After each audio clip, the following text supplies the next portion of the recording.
Assalamualaikum warahmatullahi wabarakatuh. Perkenalkan, saya Elsa Amanda dengan NIM 231020762 dari Lokal 4 BBKPI dan dengan mata kuliah Bu Emi Bimbingan dan Konseling di Pendidikan Sekolah Menengah. Jadi adapun pembahasan kita kali ini ialah membahas tentang fungsi, layanan, bidang, dan juga kegiatan BK. Nah, yang pertama yaitu tentang layanan. Jadi di sekolah itu kita mempunyai 10 layanan pada BK. Nah, yang pertama yaitu adanya layanan orientasi. Jadi apa sih itu layanan orientasi? Nah, layanan orientasi itu ialah layanan yang diberikan oleh guru BK atau seseorang yang ditugaskan oleh guru BK untuk mengenalkan hal-hal baru yang ada di sekolah. Misalnya contohnya adanya MOS, tentang pengenalan tentang lingkungan sekolah, tentang guru-guru yang ada di sekolah, maupun perkenalan dengan lingkungan-lingkungan yang ada di sekolah, seperti juga dengan teman-teman, dan juga ekstrakurikuler, dan juga ruangan-ruangan yang ada di sekolah. Nah, yang kedua yaitu tentang layanan informasi. Jadi, layanan informasi ini ialah bantuan dari guru BK untuk memberikan sejumlah informasi yang sekiranya dibutuhkan oleh siswa. Contoh dari layanan informasi ini ialah misalnya guru BK memberikan sejumlah informasi tentang misalnya cara belajar atau manajemen waktu, ataupun juga pemilihan jurusan, mungkin juga tentang peluang kerja. Selanjutnya yaitu layanan penempatan dan penyaluran. Jadi layanan penempatan dan penyaluran ini itu ialah layanan yang diberikan oleh guru BK untuk membantu siswa menempatkan diri mereka sesuai dengan minat dan kemampuan mereka. Misalnya murid tersebut minat atau memiliki bakat tentang di bidang kesenian ataupun tari. Jadi guru BK ini memberikan sejumlah informasi tentang universitas-universitas yang memiliki jurusan dari kesenian tersebut. Yang keempat yaitu layanan penguasaan konten. Jadi layanan penguasaan konten ini ialah yang diberikan guru BK untuk membantu siswa menguasai suatu kemampuan. Misalnya guru BK menganalisis siswa tersebut dan temuannya misalnya si A ini kurang dalam berbahasa Inggris. Jadi tindakan guru BK ini ialah membantu siswa tersebut dalam belajar bahasa Inggris, misalnya berkolaborasi antara guru BK tersebut dengan guru mata pelajaran bahasa Inggris untuk memberikan pelajaran tambahan sehingga membantu siswa tersebut memiliki kemampuan yang lebih baik dalam berbahasa Inggris. Yang kelima yaitu layanan konseling individu atau perorangan. Jadi layanan ini ialah proses bantuan yang diberikan oleh guru BK untuk membantu siswa dalam memecahkan masalahnya. Misalnya siswa tersebut sedang mengalami masalah mungkin yang ada di lingkungan sekolah ataupun lingkungan keluarganya. Jadi guru BK ini ikut membantu dalam pemecahan masalah tersebut dan memberikan solusi. Selanjutnya konseling kelompok. Jadi layanan konseling kelompok ini ialah konseling kepada guru BK dengan sejumlah orang atau beberapa orang agar mereka bisa berbagi pengalaman. Misalnya siswa tersebut sering merasa stres dalam belajar, teman-teman yang ada dalam kelompok tersebut misalnya berbagi pengalaman yang sama sehingga bisa saling berdiskusi dan memberikan solusi. Nah, selanjutnya yaitu layanan bimbingan kelompok. Jadi layanan bimbingan kelompok ini ialah diskusi kelompok mengenai suatu topik yang bermanfaat. Contoh seperti bahas topik tentang pencegahan bullying atau bahaya bullying, atau juga mungkin bagaimana kita menanggapi jika kita yang berada di posisi yang dibully tersebut. Layanan yang ke-8 yaitu layanan mediasi. Jadi apa sih itu layanan mediasi? Jadi layanan mediasi ini ialah layanan guru BK menjadi penengah antara misalnya dua siswa yang sedang bertengkar, sehingga guru BK ini membantu siswa mencari akar masalahnya tersebut dan pemecahan masalah. Layanan yang ke-9 yaitu layanan advokasi. Jadi, apa sih itu layanan advokasi? Jadi, layanan advokasi ialah layanan yang diberikan oleh guru BK untuk membantu siswa-siswa yang tidak mendapatkan hak mereka. Misalnya, siswa yang dibully agar mendapat perlindungan, atau hak-hak siswa-siswa yang harusnya mendapatkan beasiswa tetapi tidak mendapatkan haknya, dan lain sebagainya. Selanjutnya yaitu layanan konsultasi. Jadi layanan konsultasi ini ialah layanan bantuan dari guru BK, misalnya untuk menerima konsultasi dari orang tua siswa dalam untuk misalnya mencari solusi ketika hanya tersebut nakal atau bandel, sehingga orang tua siswa tersebut meminta pertolongan kepada guru BK untuk solusi dari kenakalan remaja tersebut. Layanan selanjutnya ialah layanan alih tangan kasus.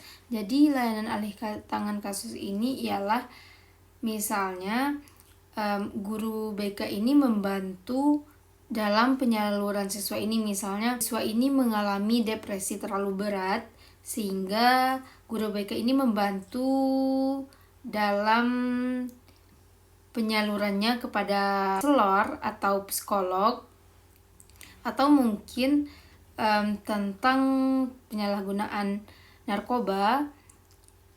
penggunaan narkoba, sehingga bisa dialih tangankan kepada pihak berwajib ataupun ke polisi. Selanjutnya kita akan membahas tentang 4 bidang BK. Yang pertama yaitu bidang pengembangan pribadi. Jadi bidang pengembangan pribadi ini ialah membantu siswa dalam memahami, mengenali, dan mengembangkan diri mereka sendiri dengan tujuan siswa tersebut bisa tumbuh menjadi pribadi yang mandiri, percaya diri, bertanggung jawab, dan juga memiliki karakter yang baik. Bidang yang kedua yaitu bidang sosial. Jadi bidang sosial ini ialah membantu siswa berkomunikasi, berbaur, atau bersosialisasi dengan orang-orang di sekitarnya, baik dengan teman-temannya, dengan orang tua, dengan keluarga, ataupun dengan lingkungan masyarakat. Yang ketiga yaitu bidang belajar. Jadi bidang belajar ini ialah bantuan dari guru BK guna untuk siswa tersebut mengetahui tipe gaya belajar mereka. Misalnya gaya belajar si A cocok dengan belajar sendiri di rumah, tidak ada kebisingan, sehingga dia lebih konsentrasi dan lebih cepat dalam memahami pelajaran. Nah, bidang yang terakhir ataupun yang keempat yaitu bidang karir. Untuk membantu siswa dalam menentukan arah karirnya sesuai dengan potensi yang mereka miliki atau kemampuan yang mereka miliki, sehingga jelas arah dan tujuan dari proses belajar mereka, sehingga mereka tidak bingung ketika dihadapkan dengan tantangan dunia kerja. Nah, materi selanjutnya yaitu 5 fungsi bimbingan dan konseling. Yang pertama yaitu fungsi pemahaman. Jadi, fungsi pemahaman ini ialah guna untuk siswa tersebut memahami kekurangan ataupun kelebihan dari dirinya sendiri, sehingga mereka bisa misalnya menutupi kekurangan yang ada atau menonjolkan kelebihan yang mereka miliki. Nah, yang kedua yaitu fungsi pencegahan. Jadi, fungsi pencegahan edukasi remaja sedini mungkin untuk menghadapi kemungkinan-kemungkinan masalah yang mereka akan hadapi di masa depan. Misalnya, mengedukasi tentang bahaya salah pergaulan, misalnya membuat mereka terjerumus ke hal-hal yang tidak baik. Yang ketiga yaitu pengentasan. Jadi pengentasan membantu siswa dalam mengentaskan masalah yang mereka miliki, misalnya terkait dengan manajemen waktu. Guru BK ini membantu dalam siswa tersebut bisa mengelola manajemen waktunya dengan lebih baik. Yang keempat yaitu pemeliharaan dan juga pengembangan. Jadi, ialah membantu dalam meningkatkan dan menjaga potensi yang ada sehingga kita bisa berkembang lebih jauh lagi dan juga memiliki kepercayaan diri yang cukup. Yang kelima yaitu fungsi advokasi. Jadi, fungsi advokasi ini ialah membantu siswa dalam mendapatkan hak-haknya sesuai atau sama dengan penjelasan sebelumnya. Selanjutnya yaitu pembahasan kita tentang 6 kegiatan pendukung BK. Pertama yaitu aplikasi instrumen BK. Jadi aplikasi instrumen BK ini ialah menggunakan alat ukur, misalnya dengan penyebaran angket atau Google Form untuk mengumpulkan informasi tentang siswa. Melalui data tersebut bisa melihat kepribadian, nilai, dan bakat pada siswa tersebut. Nah, yang kedua yaitu pengumpulan data. Jadi pengumpulan data ini ialah kegiatan mengumpulkan informasi siswa dari berbagai sumber, misalnya lewat wawancara dengan wali kelasnya atau hasil rapotnya. Ketiga ini yaitu konferensi kasus. Konferensi kasus ini ialah pertemuan dari berbagai pihak, misalnya dengan orang tua, dengan wali kelas, juga mungkin dengan siswa tersebut, membahas tentang misalnya satu siswa yang sangat bandel atau nakal di sekolah, sehingga dengan mengumpulkan berbagai pihak tersebut bisa mempelajari apa yang terjadi pada siswa tersebut sehingga melakukan kenakalan tersebut. Yang keempat yaitu kunjungan rumah atau home visit. Kunjungan rumah ini ialah kegiatan yang dilakukan oleh guru BK untuk terjun langsung ke rumah siswa tersebut. Misalnya siswa tersebut itu jarang masuk ke sekolah. Nah, jadi guru BK ini ialah untuk mengetahui apa sih yang terjadi pada masalahnya di rumah sehingga siswa tersebut tidak pergi ke sekolah. Misalnya apakah emang dari dirinya sendiri yang tidak mau sekolah, atau emang dia bekerja, atau lain sebagainya. Nah, yang kelima yaitu alih tangan kasus. Tangan kasus ini ialah jika dijumpai suatu masalah pada siswa itu terlalu berat, maka seorang guru BK ini ialah mengalih tangan kasuskan, misalnya kepada pihak yang lebih berwajib. Misalnya jika mereka mengalami depresi berlebihan, bisa ke psikolog atau konselor yang lebih tahu akan hal itu.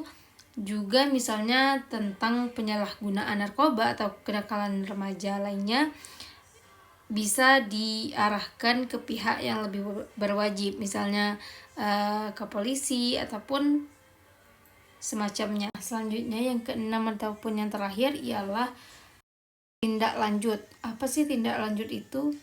Tindak lanjut itu ialah proses dari guru BK dalam memantau atau menganalisa hal-hal yang terjadi pada siswa ini, sehingga melihat apakah ada perubahan dari siswa tersebut atau mengalami penurunan atau peningkatan jauh lebih baik dari sebelumnya atau lebih buruk dari sebelumnya. Itulah tadi pembahasan kita tentang beberapa materi. Semoga dengan adanya penyampaian materi tersebut bermanfaat bagi kita semua. Jika terdapat kesalahan, tentunya itu dari saya sendiri. Sekian dari saya. Wassalamualaikum warahmatullahi wabarakatuh.